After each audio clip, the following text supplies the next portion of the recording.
qu'il allait vouloir venir manger la voiture. Et une victoire sans un succès de Jean-Bernard Maté, une réunion pardon, sans victoire de Jean-Bernard Maté, c'est quand même rare depuis de nombreux mois maintenant, hein, C'est Denis. comme un jour sans pain. Ouais, quasiment.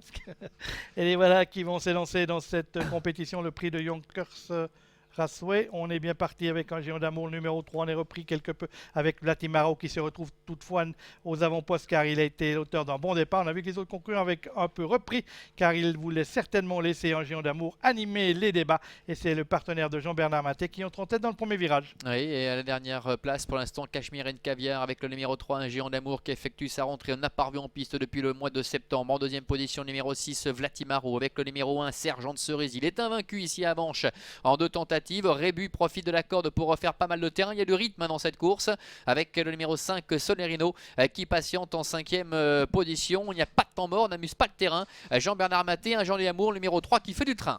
Oui, et vous regardez l'allure ô combien particulière de un géant d'amour qui lance ses pattes en avant. Il n'a pas changé. L'année dernière, c'était déjà comme ça qu'il trottait. Le pensionnaire de JB Maté qui dirige toujours les débats, c'est le numéro 3, alors que Sergent de Cerisy, le numéro 1, progressant à l'extérieur, vient se porter maintenant à la hauteur de Vlatimaro, le numéro 6. Tous trois précèdent le numéro 2, Rébus, qui choisit de venir également dans le wagon de 2. Ensuite, on va retrouver Keldam Flamy côté corde, le numéro 4, qui fait le petit parcours flanqué à son extérieur de son compagnon d'entraînement, le numéro 5, Solerino. Et c'est toujours le numéro 7, Cachemire and Caviar, qui ferme la marche dans une épreuve où on n'amuse pas le terrain. Oui, est-ce qu'un géant d'amour va pouvoir maintenir ce rythme? On va le savoir dans quelques instants. Derrière Vlatimaro a le parcours idéal. Sergent de Cerisy, numéro 1, qui fait mouvement maintenant, qui se décale à l'extérieur. Alors que Rébu, le numéro 2, est en 4e position. Keldam Flamy tente de s'accrocher. C'est compliqué pour Solerino, qui est un petit peu appuyé pour tenter de rester au contact. Alors que Cachemire and Caviar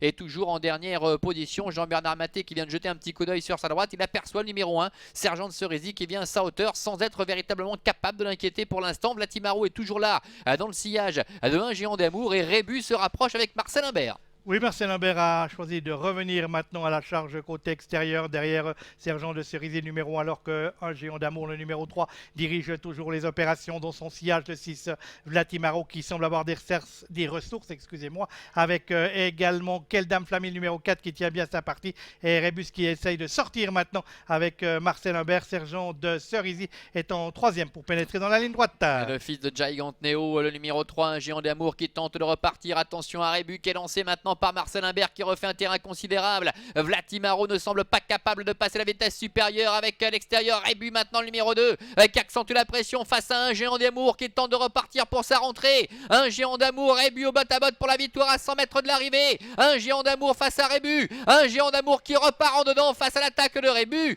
Un géant d'amour le numéro 3 qui réussit une réapparition victorieuse. Rébu termine 2e, 3e place pour Vlatimaro et la 4e pour le 4, Keldam Flamy.